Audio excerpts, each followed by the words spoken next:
little boxes on the hillside, little boxes made of sticky. The aims of this presentation are to present an understanding of what McDonaldization is, to explain how McDonaldization is an amplification of Max Weber's iron cage theory, look at the arguments for and against living in a McDonaldized society, how the McDonald's format has been used in other industries around the world, and what is the future for a McDonaldized society.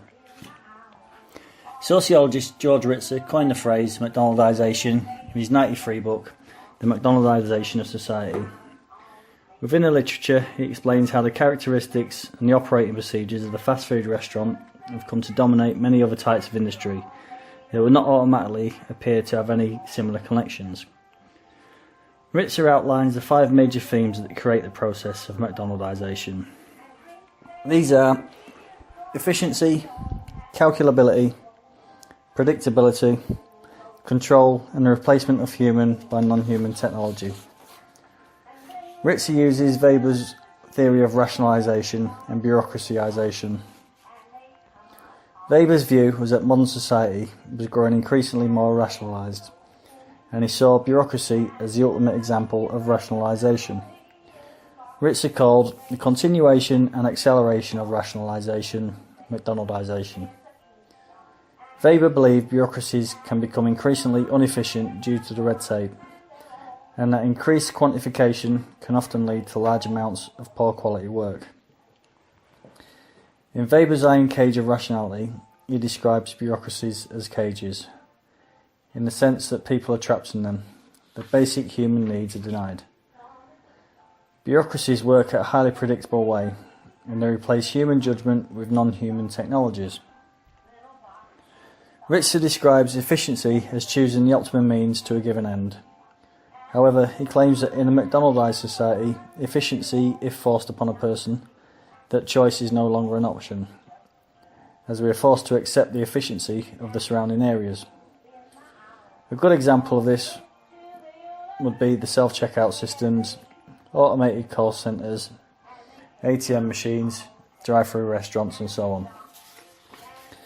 These systems may not be very efficient for the customer, but like lambs we accept them, and it could be argued we even embrace them.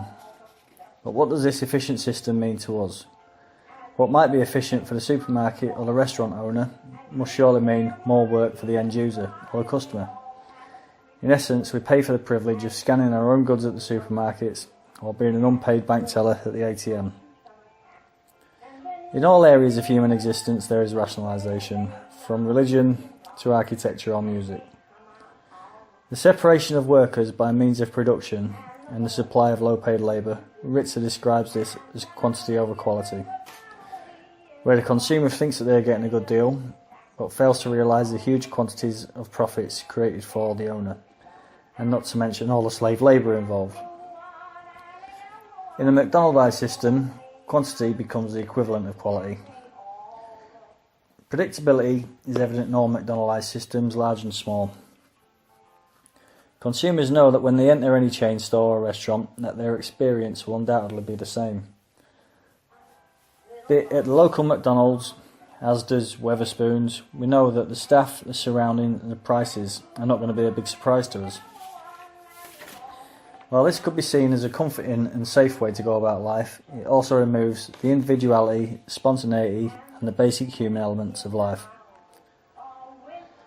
Children are introduced to this type of McDonaldized behaviour as early as preschool.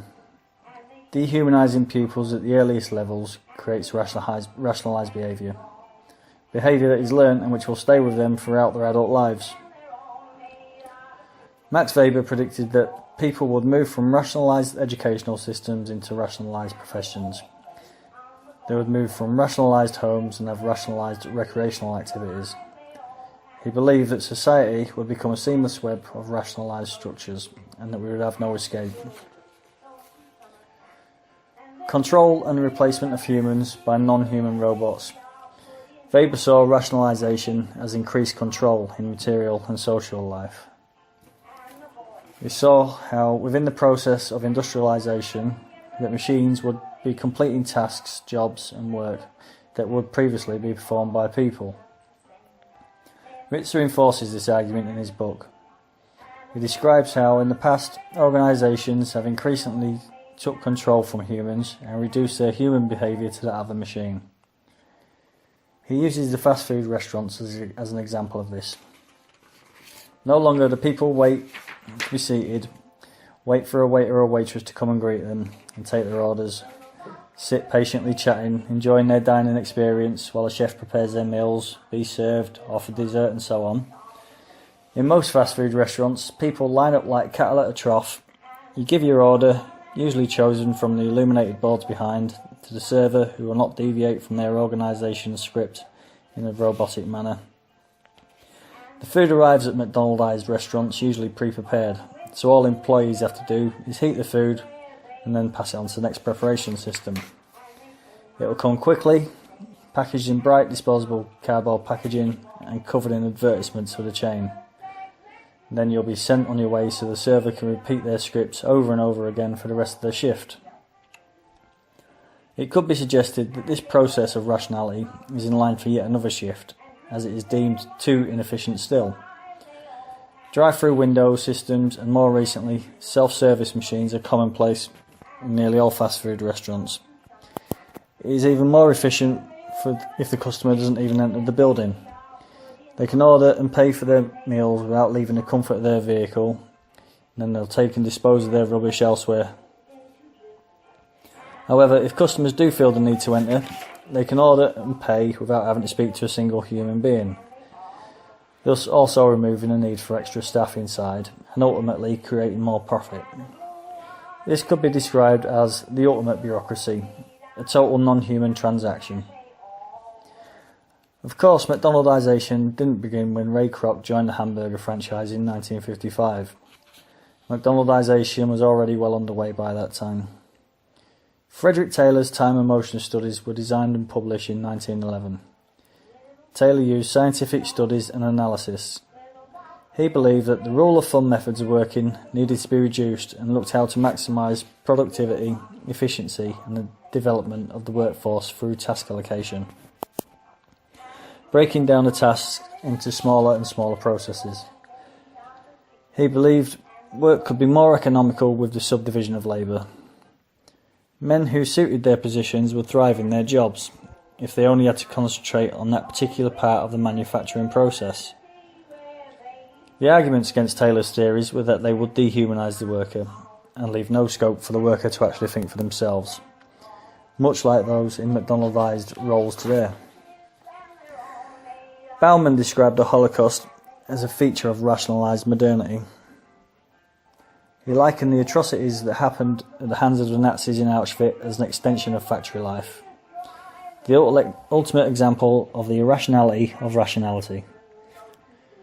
He described Auschwitz as a mundane extension of factory life. If people continue to allow themselves to be dehumanised, then it would make perfect sense for what happened during the Holocaust to happen again. Mass killings in countries such as Somalia, Sudan, Afghanistan and Iraq still occurs 70 years after Hitler. When emotions and free thinking are replaced by rationality and disenchantment, lessons that should have been learned can be ignored to justify a means to an end. Just as we know that fast food is not particularly good for us, it serves its purpose and gets the job done of refueling the body rapidly, economically and predictably. The McDonald's way of life shows no signs of slowing. It could be suggested that society are content in their cages and there is no escape from McDonaldization.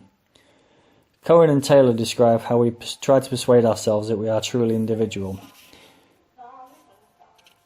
However, escaping from postmodern McDonaldized society could prove to be difficult.